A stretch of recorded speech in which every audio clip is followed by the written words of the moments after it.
My parents used me as a weapon during their divorce, forced me to lie in court, and both tried to guilt me into choosing them.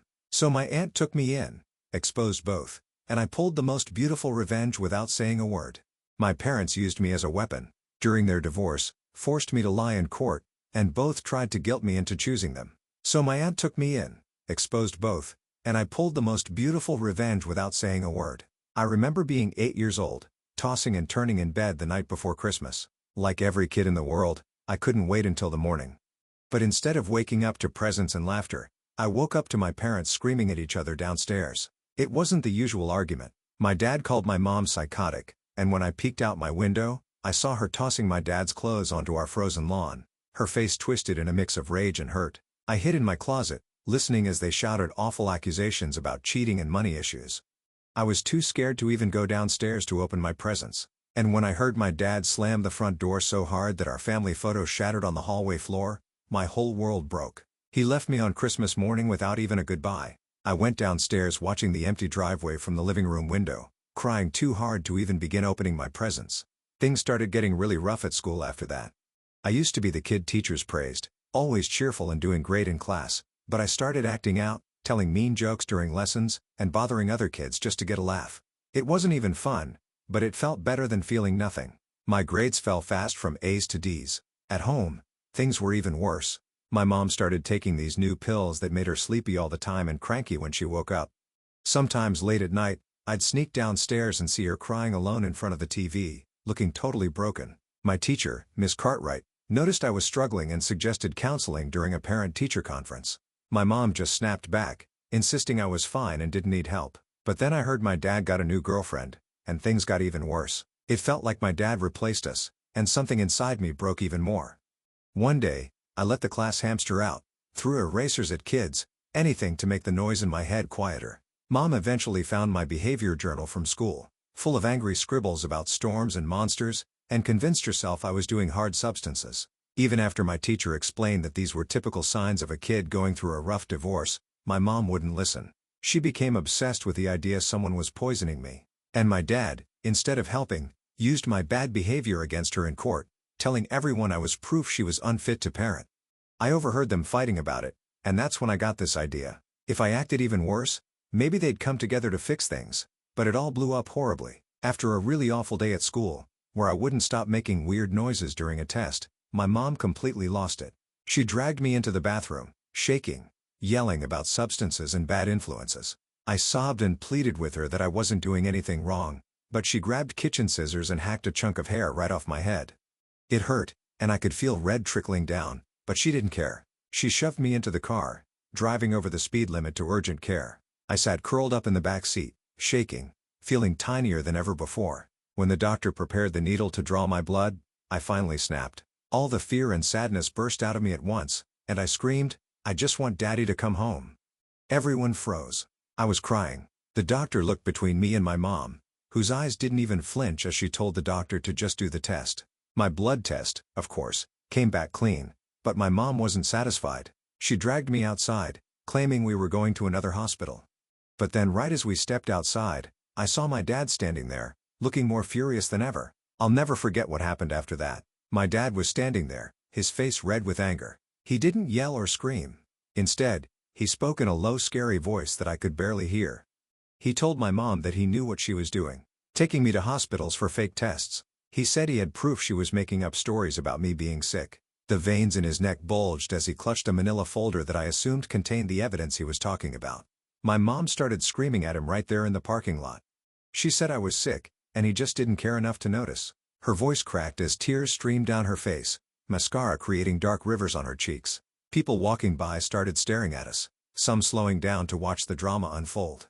I felt so small and embarrassed, like I wanted to disappear into the cracks of the concrete beneath my feet. A security guard, a tall man with a stern expression and a crisp uniform, came over and asked us to leave, or he would call the police. My dad grabbed my arm gently and said I was coming with him. My mom tried to pull me back, her nails digging slightly into my skin. I was caught in the middle, being tugged back and forth while they argued about who I belonged to, like I was a possession, rather than their child. The security guard did end up calling the police. When they arrived, their blue and red lights flashing across the hospital's exterior, I had to tell them what happened at the doctor's office. The officer, a kind woman named Officer Martinez with warm brown eyes and a gentle smile, listened carefully. She crouched down to my level, her notepad balanced on her knee. She asked me if I felt safe with either of my parents. I didn't know what to say. I loved them both, but lately, everything felt scary and confusing. That night, I stayed with my dad at his apartment. The place smelled of takeout and laundry detergent, with piles of work documents scattered across the coffee table. He called his lawyer right away, pacing the small living room with his phone pressed to his ear. I heard him talking about Munchausen by proxy, an emergency custody hearing. I didn't understand what those words meant then, but I would learn soon enough. The next few weeks were a blur of court appearances and meetings with social workers. The courthouse was a maze of echoing hallways and rooms that smelled like furniture polish and anxiety. My mom and dad said terrible things about each other. My mom claimed my dad was neglectful and didn't believe in medical care. My dad showed the judge records of all the hospital visits my mom had taken me to, pointing out that doctors never found anything wrong with me. The stack of medical files was at least 3 inches thick. I had to talk to a special person called a guardian ad litem. Her name was Mrs. Wilson, a middle-aged woman with silver-streaked hair and reading glasses that hung from a beaded chain around her neck. Her job was to figure out what was best for me. She asked me lots of questions about living with my mom and dad in her office, filled with children's drawings and potted plants. I tried to be honest, but I was afraid of hurting either of their feelings. The judge, an older man with a white beard and tired eyes, ordered that I stay with my dad temporarily, while they investigated my mom. My mom cried when she heard this, her shoulders shaking uncontrollably. She looked at me like I had betrayed her, which made me feel awful, even though none of this was my fault. Living with my dad wasn't much better. He was always working, leaving me alone a lot in the apartment with frozen dinners and instructions to lock the door. When he was home, he was on the phone with his lawyer or typing angry emails to my mom, the blue light from his laptop illuminating his exhausted face late into the night. He never asked how I felt about any of this. Sometimes he would mutter things like, "Your mother is crazy," when he thought I couldn't hear from my bedroom with its thin walls. One night, I overheard my dad on the phone with someone, talking about selling our family home to pay for his lawyer. His voice was strained and desperate as he discussed property values and mortgage payments. When I asked him about it the next morning over a breakfast of cold cereal, he yelled at me for eavesdropping. It was the first time he'd ever yelled at me like that, and it scared me. I spent the rest of the day hiding in my room, sketching in my notebook to distract myself. Things got worse when my mom showed up at my school one day during lunch period. She wasn't supposed to see me without supervision, but she came anyway, standing by the fence in a rumpled coat. She was crying and tried to convince me to come with her, saying she had a doctor in another state who could help me. My teacher, Miss Gonzalez, saw what was happening and called the principal, who called the police. My mom was arrested right there at my school, handcuffed and placed in a police car. All the other kids saw it happen, their faces a mixture of shock and fascination. After that, the judge was really mad at my mom. But then something happened with my dad too. The guardian ad litem found out he had been leaving me home alone for hours while he worked, even though I was only 12. She also discovered he had a drinking problem that was getting worse during the stress of the custody battle. I had found empty whiskey bottles hidden in the recycling bin, but hadn't known what to say about it. Just when I thought things couldn't get more complicated, my Aunt Rachel showed up. She's my dad's sister, but they hadn't spoken in years because of some old family fight over my grandparents' will. Aunt Rachel came to court one day and asked to speak to the judge. She said neither of my parents was in a position to take care of me properly right now. She stood tall in her simple blue dress, speaking clearly and confidently. Aunt Rachel lived in a small town about an hour away. She was a kindergarten teacher with a cozy house painted yellow with white trim and a friendly golden retriever named Buddy. The judge asked if I would be willing to stay with her temporarily while my parents sorted out their issues. I nodded, not knowing what else to do. The first night at Aunt Rachel's house, I cried myself to sleep in the guest room she had prepared for me, with its patchwork quilt and lace curtains. But in the morning, she made chocolate chip pancakes and didn't pressure me to talk. She just sat with me at her kitchen table, letting me know I wasn't alone. Buddy put his head on my lap, his warm brown eyes looking up at me, as if he understood I needed comfort. Days turned into weeks at Aunt Rachel's house. She never badmouthed my parents, even though she had every reason to be angry with them. Instead, she helped me write letters to both of them and made sure I had regular phone calls. She took me to a therapist named Dr. Kim, who helped me understand that none of this mess was my fault. Dr. Kim's office had comfortable chairs and a sand tray that I could use to express feelings I couldn't put into words. Aunt Rachel came to every court hearing, always dressed neatly and prepared with notes. She spoke calmly and clearly about wanting what was best for me. When my mom started accusing her of trying to steal me away, her face contorted with rage. Aunt Rachel didn't get angry. She just said she was stepping up because I needed someone stable right now. My dad didn't take it well either. He accused Aunt Rachel of interfering in business that wasn't hers, his voice rising in the courtroom. But when the judge asked him about his drinking and work schedule, he couldn't deny that he wasn't in a good place to be a full-time parent. 3 months after I moved in with Aunt Rachel, the judge made a big decision. He said my mom needed serious help for her mental health issues before she could take care of me again. He said my dad needed to address his drinking and work-life balance. Until then, Aunt Rachel would be my legal guardian. My parents were both upset. But for once, they didn't argue. I think they finally realized how much their fighting had hurt me. Living with Aunt Rachel became my new normal. She helped me with homework at her kitchen table, came to my soccer games with a thermos of hot chocolate, and made sure I had everything I needed. She even helped me start a YouTube channel about art, which was way better than the one my mom wanted me to make about being sick. Aunt Rachel and I developed a special bond. She understood me in ways my parents never had. She listened when I talked and respected my opinions. When I was sad about my parents, she let me be sad without trying to fix everything. Sometimes we would just sit on her porch swing, watching the sunset in comfortable silence. A year has passed now. My mom is getting help and doing better. My dad cut back on work and joined AA. They're both allowed supervised visits now. It's not perfect, but it's progress. I have my own room at Aunt Rachel's now, painted light blue with shelves for my growing collection of art supplies. Aunt Rachel says families come in all shapes and sizes. Sometimes the people who are supposed to take care of you can't, and others step in. She says that doesn't mean my parents don't love me. They just weren't able to be what I needed. I don't know what will happen next. The judge will review everything again soon. But for the first time in a long time, I feel safe. And that's something I didn't even know I was missing until I found it with Aunt Rachel. I've been living with Aunt Rachel for 3 months now. The small bedroom that once felt strange has become my own space. I've covered the walls with my drawings and arranged my books just how I like them. Aunt Rachel even helped me paint the walls a soft blue color last weekend. She surprised me with string lights that we hung around the window frame, making the room feel magical at night when everything else is dark and quiet. School is different here too.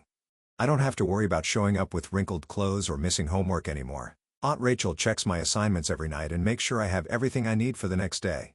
My grades are getting better, and my teacher, Miss Taylor, says she's noticed how much more I'm participating in class. Last week, I even raised my hand to answer questions 3 times in one day, something I never would have done before. The custody hearings continue though. Last week, Mom showed up to court smelling like alcohol at 10 in the morning. She kept interrupting the judge and saying Aunt Rachel had brainwashed me. Her mascara was smudged under her eyes, and she wore the same blouse she'd worn to the previous hearing. Dad was there too, on his phone most of the time, barely looking up when the judge asked him questions about his parenting plan. When asked about where I would live if he got custody, he mentioned his girlfriend's apartment, but couldn't remember her address. The judge didn't look impressed. I noticed how he wrote something down each time my parents spoke, his expression growing more concerned. Aunt Rachel sits straight and answers every question clearly. She brings folders of information, my school records, doctor appointments she's taken me to, even pictures of my room at her house. She dresses neatly in simple clothes and speaks respectfully to everyone in the courtroom, even when Mom and Dad's lawyers try to make her sound bad. The social worker, Mrs. Barbara, has visited us 3 times now.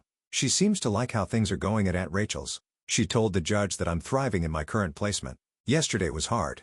Mom called Aunt Rachel's house 7 times. When Aunt Rachel finally answered, Mom screamed so loud I could hear her from across the room. She threatened to come take me away in the middle of the night. Aunt Rachel calmly told her that wouldn't be a good idea and hung up. Then she called her lawyer and the police to report the threats. 2 officers came by to take a report, and Aunt Rachel installed a new security system that same day. That night, she showed me how the system worked and gave me my own code to use. Just in case, she said, though her smile was meant to reassure me. Dad's response was different, but still troubling. He sent me a text saying if I really loved him, I'd tell the judge I want to live with him. He promised to buy me a new gaming system if I did. When I showed Aunt Rachel, she didn't get angry or tell me what to do. She just asked how the message made me feel. I told her it made my stomach hurt. She nodded and said we should add it to the folder for the judge. Later, I heard her on the phone with her lawyer, her voice low and worried. The hardest part is seeing my parents act this way. Mom used to braid my hair and sing me songs when I was little. Dad taught me how to ride a bike and cheered the loudest at my first school play. But something changed as I got older. The drinking, the fighting, the empty fridge, the broken promises, it all became normal to me. I didn't realize it wasn't supposed to be that way until I came to live with Aunt Rachel. Sometimes I look at old photographs and wonder what happened to those smiling people who once seemed so happy to be my parents. Last night, I had a nightmare about going back to my old life. I woke up crying, and Aunt Rachel came in right away. She sat on the edge of my bed and rubbed my back until I calmed down. She didn't make me talk about it, just stayed there until I fell back asleep. In the morning, there was a new sketchbook on the kitchen table with a note saying, "For when you need to get the feelings out." She understands me in a way my parents never tried to. The sketchbook had thick, creamy pages that wouldn't tear easily, and a set of watercolor pencils beside it. She remembered I'd been wanting to try that technique. The court appointed me my own lawyer, a kind woman named Morgan, who explains everything in ways I can understand. She has curly red hair and always wears colorful scarves. She told me that my opinion matters, but that I'm not responsible for the final decision. That made me feel better. She asks me questions about what I want, and I've been honest. I want to stay with Aunt Rachel. Today was another hearing. Mom showed up late, and Dad didn't come at all. His lawyer said he had work obligations, but couldn't explain what they were when the judge asked. Mom started crying in court, saying she'd changed and deserved another chance. But when Morgan showed the judge Mom's social media posts from last weekend, pictures of her partying at a bar, Mom got angry and said her account must have been hacked. The judge removed his glasses and pinched the bridge of his nose, looking tired. Aunt Rachel never speaks badly about my parents when we're alone. She tells me it's okay to love them even if they can't take care of me right now.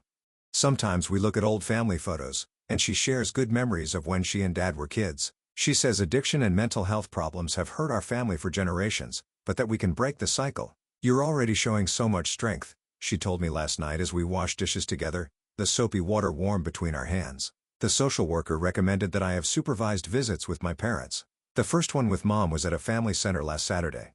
She brought me a stuffed animal but spent most of the time on her phone or asking me to tell the judge I wanted to come home. The supervisor had to remind her several times to engage with me appropriately. I held the stuffed animal, a purple elephant with glittery ears, on my lap the whole time, focusing on its softness instead of Mom's erratic behavior. Dad missed his first scheduled visit. For the second one, he brought his new girlfriend even though he wasn't supposed to. She was much younger than him and kept trying to take selfies with me. He spent most of the time trying to convince me that his apartment was way cooler than Aunt Rachel's house and that I'd have more freedom there. The supervisor ended the visit early when Dad started complaining loudly about the rigged system. On the drive home, I was quiet, and Aunt Rachel didn't push me to talk. After each visit, Aunt Rachel and I get ice cream and talk about how I'm feeling.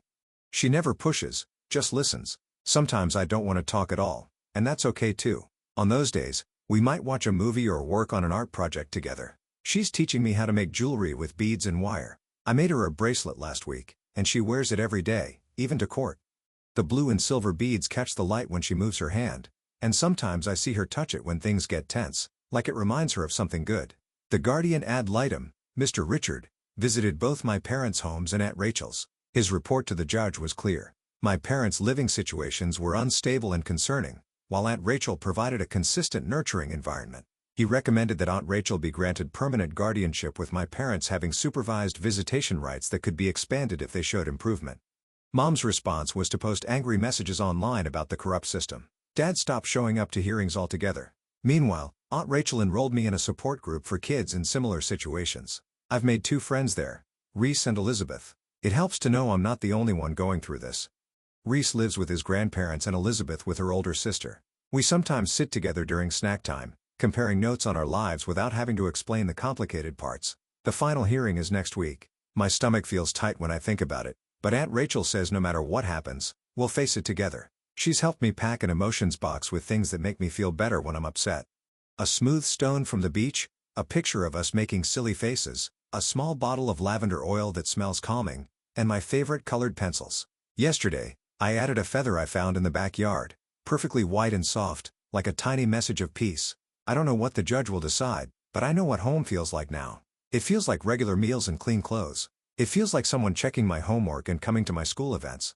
It feels like being able to invite friends over without being embarrassed. It feels like Aunt Rachel's hand on my shoulder, steady and sure, guiding me toward a better future than the past I came from. It feels like finally being able to breathe deeply, to sleep through the night, to think about tomorrow without dread. It feels like hope.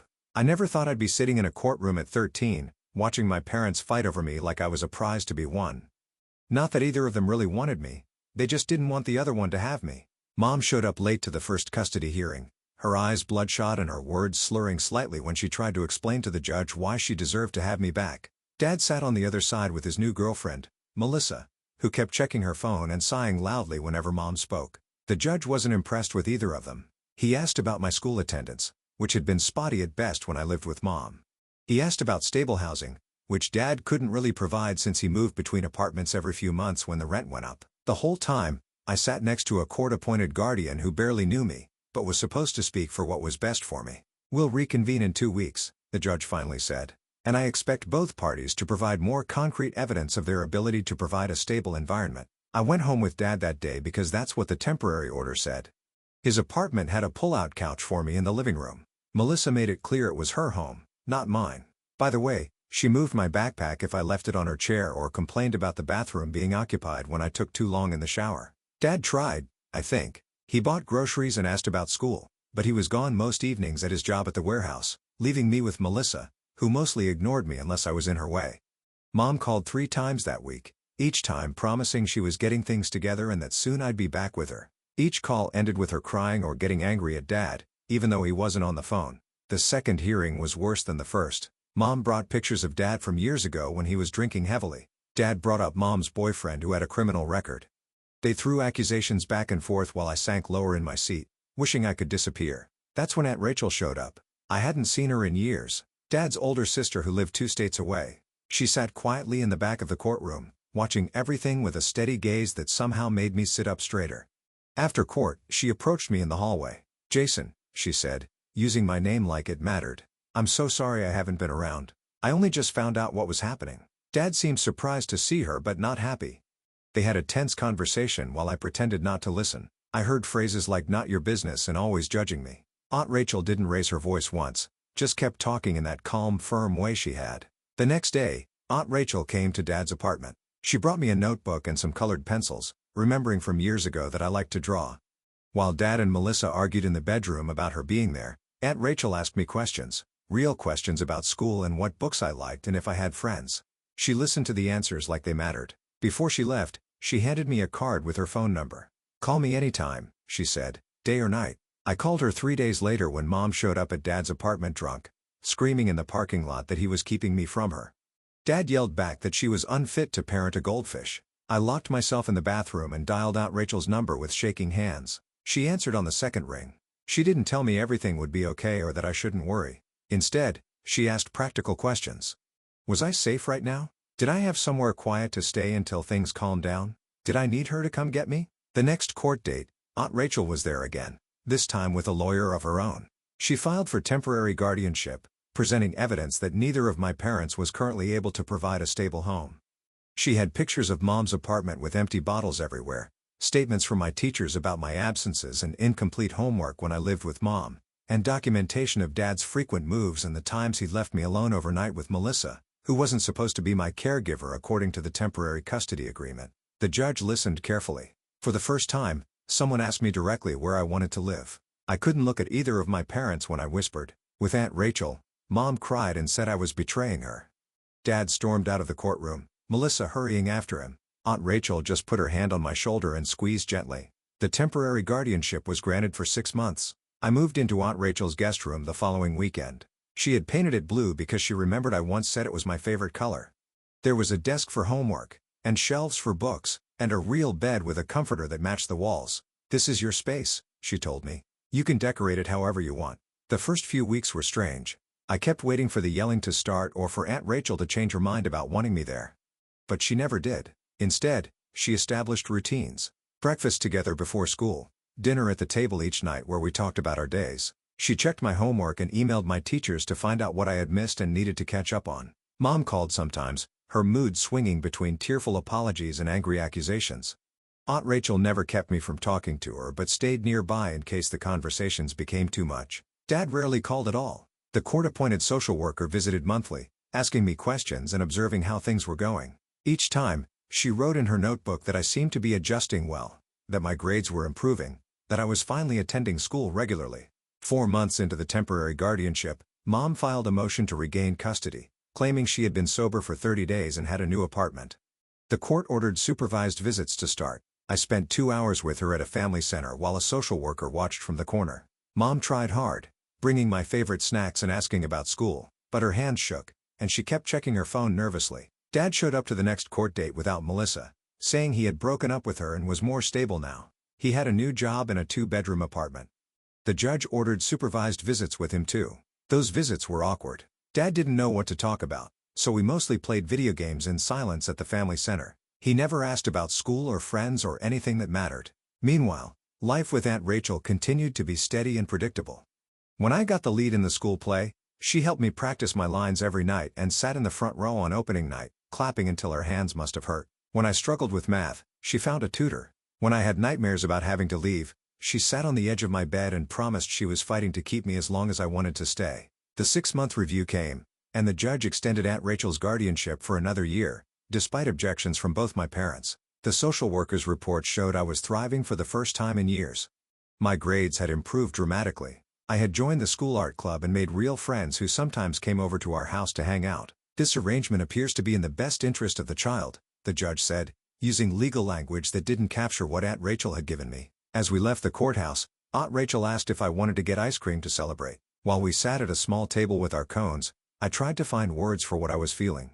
"Thank you," I finally said, "for fighting for me when no one else would." She reached across the table and squeezed my hand. "You're worth fighting for, Jason. Don't ever forget that." And sitting there with melting ice cream and homework waiting at home and the knowledge that tomorrow would be just as steady as today, I started to believe her.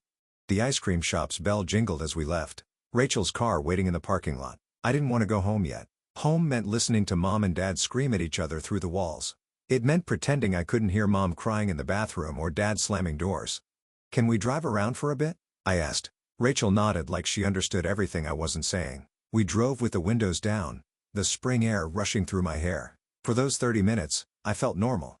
But when Rachel finally pulled up to my house, reality crashed back. Dad's car was in the driveway, which was unusual for a Tuesday. Mom's car was there too. Great. They were both home. "Want me to come in with you?" Rachel asked. I shook my head. "I'll be fine. See you tomorrow." I wasn't fine. As soon as I opened the door, I heard them in the kitchen. They were fighting about me. Again. "He needs stability, Karen. Your constant moving and changing jobs isn't good for him." Dad's voice boomed. "Oh, and your drinking is stable? Coming home at midnight? Real Father of the Year mark." Mom screamed back. I tried to sneak upstairs, but the third step creaked. The kitchen went silent. "Jason, is that you?" Mom called out, her voice suddenly sweet. I had no choice but to go to the kitchen. They were standing on opposite sides of the room. Mom's mascara smudged, Dad's face red. "How was school?" Dad asked, like they hadn't just been screaming about my future. "Fine," I mumbled, heading for the fridge. Mom touched my shoulder. "We need to talk to you about something." That's when they told me they were getting divorced. I'd known it was coming, but hearing it still felt like being punched in the stomach. What I didn't expect was how ugly things would get. The next few weeks were a blur of arguments. They fought over everything. The house, the car, the furniture. But mostly, they fought over me. Not because they both desperately wanted me, but because neither wanted the other to win. I started spending more time at school, volunteering for every club and activity I could find. Rachel noticed and started bringing me dinner when I stayed late at the library. "They're making me choose," I told her one evening over pizza. "Mom wants me to say Dad's an alcoholic in court. Dad wants me to tell the judge Mom's unstable." Rachel didn't offer empty advice. She just listened, which was exactly what I needed. The custody hearing was scheduled for June. As it got closer, both my parents stepped up their campaigns to win me over. Mom suddenly became interested in my grades and started cooking my favorite meals. Dad took me fishing and bought me a new gaming system. But when they thought I wasn't looking, Mom was dating a new guy every week, sometimes not coming home until morning. Dad was drinking more than ever. Empty bottles piling up in the recycling bin. The night before the hearing, I couldn't sleep. I texted Rachel, but it was too late for her to respond. I stared at my ceiling, wondering how my life had fallen apart so quickly. The courthouse was cold and formal. I sat outside on a wooden bench while my parents and their lawyers met with the judge. I could hear raised voices through the door. My stomach hurt. That's when Aunt Maggie showed up. I hadn't seen Dad's sister in almost a year. She lived 3 hours away and ran her own business, so she didn't visit often. But there she was, striding down the hallway in her sensible shoes and blue blazer. "Jason," she said, sitting beside me. "I'm so sorry about all this." Before I could answer, the courtroom door opened. The judge called me in. For 30 minutes, I answered questions about my parents while trying not to cry. I didn't want to hurt either of them, but I couldn't lie. When asked about Mom's parenting, I mentioned the night she didn't come home. When asked about Dad, I admitted he sometimes passed out on the couch surrounded by beer cans. The judge's face grew more concerned with each answer. When I left the room, Aunt Maggie was waiting. She put her arm around me and led me to the cafeteria for a sandwich. "You did well in there," she said. Telling the truth is hard, but it's important. 2 hours later, we were called back. The judge looked tired as she delivered her decision. Neither of my parents would get full custody. Instead, there would be a temporary arrangement while they both addressed their personal issues. That's when Aunt Maggie stood up. "Your Honor, if I may," she said. She proposed that I live with her while my parents sorted themselves out. The judge seemed relieved to have a solution. My parents were furious. They started arguing right there in the courtroom until the judge threatened to hold them in contempt. That night, I packed my things while Mom cried in her bedroom, and Dad yelled on the phone to his lawyer. Aunt Maggie waited patiently in her car. The drive to her house was quiet. I watched my neighborhood disappear in the side mirror, feeling both sad and relieved. Aunt Maggie's house was nothing special. A small 2-bedroom with a garden out back, but it was peaceful. She showed me to my room, which she'd quickly prepared with fresh sheets and a desk for schoolwork. "This is temporary," she said, "until your parents get their act together. But you can stay as long as you need." The first week was awkward. I missed my friends, especially Rachel. Aunt Maggie enrolled me in the local school, but I felt like an outsider. Every night, either Mom or Dad would call, making promises about getting me back soon. But as weeks turned into months, something changed. Aunt Maggie never tried to replace my parents, but she was steady in a way they hadn't been in years. She came to my soccer games. She helped with homework. She made sure I had 3 meals a day and clean clothes. When I got sick with the flu, she took time off work to care for me. When I was sad about missing my old life, she didn't dismiss my feelings or make it about her. Both my parents were fighting Aunt Maggie in court. They claimed she had stolen me, but the judge saw through it. Neither had completed the programs the court ordered, Mom's counseling or Dad's rehab. Aunt Maggie hired a lawyer with money she'd saved for a kitchen renovation. "You're worth more than new countertops," she told me with a smile. In November, the judge granted Aunt Maggie temporary guardianship for 6 months. My parents could visit, but only under supervision. On Thanksgiving, Aunt Maggie invited Rachel to drive up and join us. Seeing her walk through the door made me realize how much I'd missed her. We spent the afternoon playing board games while Aunt Maggie cooked. That night, after Rachel left to drive home, Aunt Maggie and I sat on the porch swing despite the cold. "I got a call from your dad today," she said. "He's thinking about moving to Arizona for a job." My heart sank. "He's giving up on me?" Aunt Maggie shook her head. "I think he's finally realizing that what's best for you might not include him right now. That's not giving up. That's growing up." I thought about that for a long time. "What about Mom?" "She's still fighting, but the judge is running out of patience." The next day, I called both my parents. The conversations were hard, but necessary. I told them I was happy with Aunt Maggie. I told them I still loved them, but I needed stability. Dad cried. Mom got angry. But for once, I didn't feel responsible for their feelings. Winter came, bringing snow to Aunt Maggie's little yard. We built a snowman and drank hot chocolate. I made friends at my new school. I joined the debate team. Life settled into a rhythm I hadn't experienced in years. In January, the court made Aunt Maggie's guardianship permanent, with reviews every year. My parents could apply for custody again, but only if they showed significant improvement. That night, Aunt Maggie and I celebrated with takeout Chinese food. "You know," she said, passing me the fortune cookies, "I never planned on having kids, but being your aunt, your guardian, is the best thing that's ever happened to me." I broke open my cookie and read the fortune. "Home is where you find peace." Looking around at Aunt Maggie's modest living room with its mismatched furniture and my soccer trophies on the shelf, I knew I had found mine. I smiled at Aunt Maggie across the table. It had been almost 2 years since she'd become my guardian. 2 years since the judge had finally ended the ugliest custody battle our small county courthouse had ever seen. Before Aunt Maggie stepped in, my life was a constant tug-of-war between Mom and Dad. They'd split when I was 12, and things got nasty fast. Dad claimed Mom was unstable and neglectful. Mom said Dad was controlling and manipulative. I was stuck in the middle, shuttled between their homes every week like unwanted baggage. My belongings perpetually packed in a duffel bag that never fully emptied at either house. Dad would grill me about Mom's new boyfriend. "Is he staying overnight? Does he drink? What time does your mother get home?" He'd record our conversations without telling me, hoping to catch something he could use in court. Sometimes I'd notice his phone casually placed on the coffee table, screen dark but voice memo running, and my words would dry up in my throat. Mom wasn't better. She'd forget to take me to soccer practice on days when Dad was supposed to watch me play. She'd schedule doctor appointments during my weekends with him, then tell the judge he wasn't meeting my medical needs. Once, she even enrolled me in an art class that met every Saturday morning, right when Dad was supposed to pick me up, without telling either of us until the instructor called wondering where I was. The worst part was how they used money against each other. Dad suddenly stopped paying child support, claiming Mom was spending it on herself. Mom responded by maxing out their old joint credit card on expensive clothes for me that I didn't need or want. I remember standing awkwardly in a high-end department store as she piled designer jeans into my arms, whispering, "Your father can afford it," with a bitter smile that made my skin crawl. My grades dropped from straight A's to C's and D's. I couldn't sleep, lying awake listening for angry phone calls or surprise visits. I started having stomach aches so bad the school nurse called home twice in 1 week. The pain was real, but what the adults didn't understand was that it hurt worse when the nurse had to decide which parent to call first. That's when Aunt Maggie showed up. Dad's sister had always lived a few hours away, visiting only on holidays, but she came to town for a court hearing and saw how bad things had gotten. I remember her face as she watched me shuffle between my parents in the courthouse hallway, neither of them actually looking at me, both too busy glaring at each other. After court that day, she took me for ice cream at the old-fashioned parlor downtown. She didn't ask about my parents or the case.